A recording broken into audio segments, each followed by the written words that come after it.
کا جو دور ہے، خاص طور پر آج کا دن، چونکہ ایک فیصلہ آیا ہے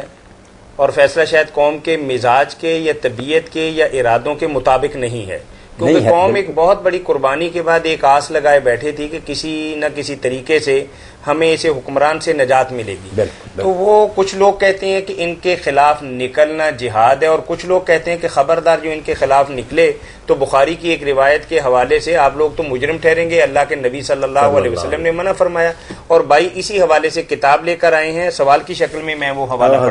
پڑھ دینا جی بالکل۔ وہ بخاری شریف کی روایت ہے جی، 1847 نمبر ہے، کتاب المناقب، باب و علامات النبوت فی الاسلام۔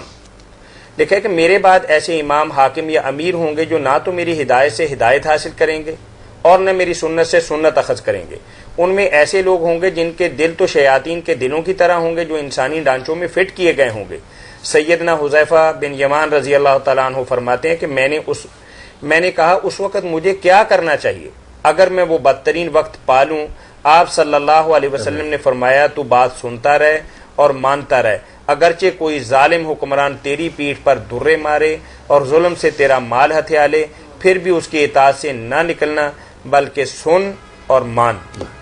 یہ کتاب لے کے آئے ہیں جی، سوال کی شکل میں دلیل بھی پوری کی پوری، باران توحید اس کا نام ہے، اور یہ ہمارے پاس ہے امیر حمزہ جماعت الدعوہ، اور جو غزوہ نکالتے ہیں ان کے رئیس و تحریر ہے۔ اللہ تعالیٰ انہیں سلامت رکھے جی بالکل۔ بات اور یہ بھائی آج آئے ہیں، میرا خیال شاید دوسرا روزے یہاں کھولیں گے، اور آتے ہی انہوں نے تیسری دفعہ چٹ بھجوا دی کہ میرا سوال ضرور پڑھنا ہے۔ بالکل، جو کچھ فیصلہ سامنے آیا اور لوگ جو توقع رکھتے تھے، اب شاید چند گئے گزرے لوگوں کے سوا جو نہیں چاہتے کوئی دین کا غلبہ، باقی کوئی آنکھ نہیں جو نمناک نہیں، کوئی دل نہیں جو غمگین نہیں، بول سکیں یا نہ بول، یہ کہتے ہیں سارے لوگ ہمارے ساتھ ہیں، وہ تو پتہ چلے نا آزادی ملے تو، جب دبایا ہوا جیلیں ہیں، کوڑے ہیں، اور ساری ایجنسیوں کے جو افسر تھے انہوں نے اکٹھے کر کے ممبروں کا کل کی خبر سب کو بلا کر کہا کہ ووٹ دینا یا نہیں دینا۔ اس لیے کیا بات کریں، وہ مجبوری الگ، باقی مسئلہ کریں گے، کیونکہ مسئلہ جو ہے اس کو بہت غلط بیان کر دیا گیا۔ حالات ملک کے جو ہیں اللہ سے دعا وہی ٹھیک ہے کریں، مگر یہ مسئلہ اتنا خراب ہو گیا، نظریہ ضرور جو میں پہلے بھی روتا ہٹاؤں نا کہ شروع سے ہی یہ مور لگا دی کہ ظالم بیٹھ جائے نا، متسلط اس کو کہتے ہیں، زبردستی بیٹھ گیا، پھر وہ حکمران ہے، پھر اس کے خلاف جو اٹھے گا وہ دوستی ہے، یہ جو جی چاہے کرتا ہے، مار لوٹے کوڑے مارے، یہ بن گئی۔ ایسی حدیثیں جو تھیں ان سے کام چلا لی۔ بات تو جب آدمی اپنی کرنے پر آ جائے کوئی نہ کوئی ڈھونڈ ہی لیتا آیت حدیث۔ تو اصل میں بات یہ ہے کہ ایک ہوتا ہے کہ حکمران جس کو ہم اپنی آزاد مرضی سے چنیں، بالکل چناؤ کے وقت وہ ولی تھا، متقی تھا، کوئی جبر نہیں تھا، کوئی اس کا دباؤ نہیں تھا، ہم نے اپنی خوشی سے چنا، مگر انسان شیطان نے اس کو گمراہ کر دیا، بھٹ گیا، کلمہ نہیں چھوڑا، مگر ظلم کرنے لگا، کوڑے مارنے لگا، مال چھیننے لگا، جیسے اس میں ہے۔ وہاں یہی ہے کہ بے صبر ہو کر جلدی سے نہیں اس کے خلاف ہونا، بہت کوشش کرنی ہے کہ حالات درست ہو جائیں، کیونکہ انتخاب کے وقت وہ بالکل میرٹ کے لحاظ سے قابل تھا۔ بات سن لیں، جو چنا نہیں گیا، زبردستی بیٹھا، وہ اگر ابو بکر صدیق بھی آنا تو بالکل اسلام کی نظر میں اس کی حکومت کی رائی قدر نہیں، نہ وہ خلیفہ ہے، نہ اس کی سننے کا ہمیں حکم ہے، اس کے سننے والے ماننے والے جہنمی۔ یہ باتیں ان کی ہیں جو چناؤ کیا تھا تم نے، مگر کچھ خرابی آ گئی، ٹھیک ہے، اگر بات حد سے نہیں گزر گئی، جب حد سے گزرے پھر اس کو بھی نہیں برداشت کریں گے، مگر کافی حد تک صبر کرو۔ یہ حضرت عمر رضی اللہ عنہ کا اعلان جو ہے نا وہ کورٹ تک بھی پہنچانا چاہیے اور اس نشر کرنا چاہیے کہ انہوں نے اپنے خطبہ میں یہ اعلان کیا، صحیح بخاری میں ہے کہ ان کی زندگی میں جب انہوں نے آخری حج کیا تو کچھ لوگوں نے یہ شوشہ اٹھا دیا کہ حضور کے بعد کون سا مشورہ ہوا تھا، حضرت عمر نے ہاتھ پکڑ لیا تھا، ابو بکر کا خلیفہ بنا دیا تھا، وہاں کوئی اجتماع ہوا تھا، ہم بھی اسی طرح جب یہ مرے گا نا تو طلحہ کا ہاتھ پکڑ لیں گے خلیفہ بنانے کا۔ آپ نے فرمایا سازش شروع ہو گئی، تو کہا میں یہاں عرفات میں خطبہ دوں گا۔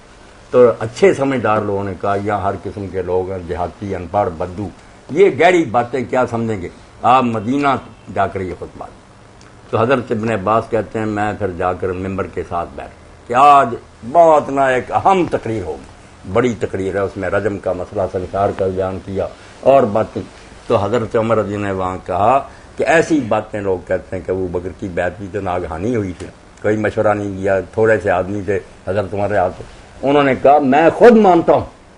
میں صفائی نہیں دوں گا کہ کانت بیعت ابو بکر فلتا، کہ ابو بکر کی بیعت اچانک ہوئی تھی، مشورہ نہیں ہو سکا، ہنگامی، ہاں ہنگامی وکلا شرع، مگر شکر ہے کہ بعد میں کوئی ہنگامہ نہیں، امت مان گئی الحمدللہ، ورنہ نہ مانتے تو کیا ہونا تھا پھر۔ اور ساتھ ہی کہا کہ اب ابو بکر جیسا آدمی تم میں ہے، اس کی طرف تو سب کی گردنیں اٹھتی، سر اٹھا کر لوگ دیکھتے کہ امت کا سربراہ کون ہے ایسا، اور ساتھ ہی اعلان کیا کہ اب اگر کوئی مسلمانوں کے مشورے کے بغیر بنے گا تو وہ بیعت لے، اس کا بھی سر اڑا دو اور بیعت کرنے والوں کا اڑا دو، کسی کا حق نہیں ہے کہ مسلمانوں کا حق چھین کر وہ اپنے آپ ہی فیصلے کرتے پھریں۔ یہ ہضم کر گئے بخاری شریف، یہ جو ہے کہ نیک چنا۔ میں کئی مرتبہ کہتا ہوں کہ خامد کی اطاعت کی بہت حدیث ہے، مگر خامد وہ جس کا نکاح ہوا، کوئی بیوی کسی کی نکال کر لے گیا، وہ ایسے ہیں حدیثیں سناتا رہا کہ خامد کی اطاعت، وہ خامد ہے ہی نہیں، اطاعت کیا کریں اس کی، حکمران چنا ہوا ہو امت کا۔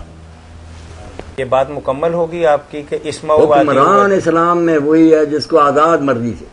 بلکہ یہ بھی سن لیں کہ جس نے کہا نا مجھے بناؤ، یہ امیدواری جو بن گئی ہے یہ بھی دین اسلام کے قتل خلاف ہے، یہ کافروں نے کینڈیڈیٹ بن گئے۔ اسلام میں یہ کہ جس نے کہا نا مجھے چنو،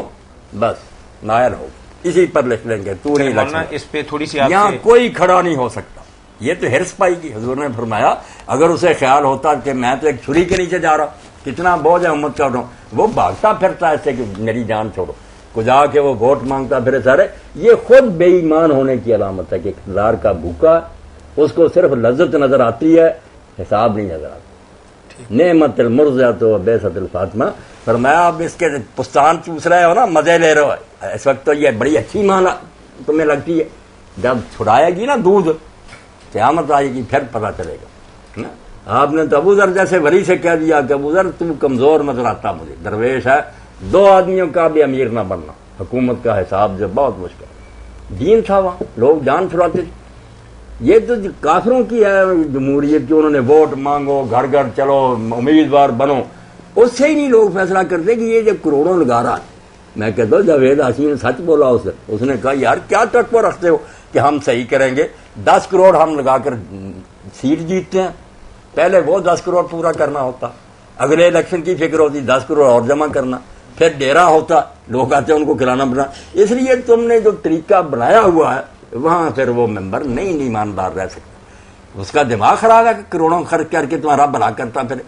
ہاں تو یہ بات جب تک ختم نہ ہوگی کہ کوئی امیدوار نہ ہو، کوئی ووٹ نہ مانگے، لوگ محلے میں جا کر یا اپنے علاقے میں خود اس کا دروازہ پکڑیں کہ تو نیک آدمی ہم بنا کر چھوڑیں گے، پھر کام بننا، ورنہ یہی ہے کہ جس کا اثر رسوخ ہے جو دھان دوسری والا جیت جائے۔ مولانا ہم سیاسی جماعتوں کی بات نہیں کرتے، ہم جو جماعتیں اپنے آپ کو اسلامی جماعتیں یا مذہبی جماعتیں کہلاتی ہیں ان کے ہاں بھی کچھ ایسا ہی طریقہ کار ہے جو عام سیاسی جماعتوں کے اندر ہے؟ بس یہی بات نہیں، وہ جو دین کا نام لیتے ہیں خود ان کے اپنے کردار کے اندر اور نظام کے اندر یہ بات ہو گیا ختم، یہ کہہ کر اٹھتے ہیں خدا بندہ تیرے یہ سادہ دل بندے کدھر جائیں کہ درویشی بھی عیاری ہے سلطانی بھی عیاری۔ چلیں اس خوبصورت شعر کے ساتھ ہی ہم شکر گزار ہیں فتح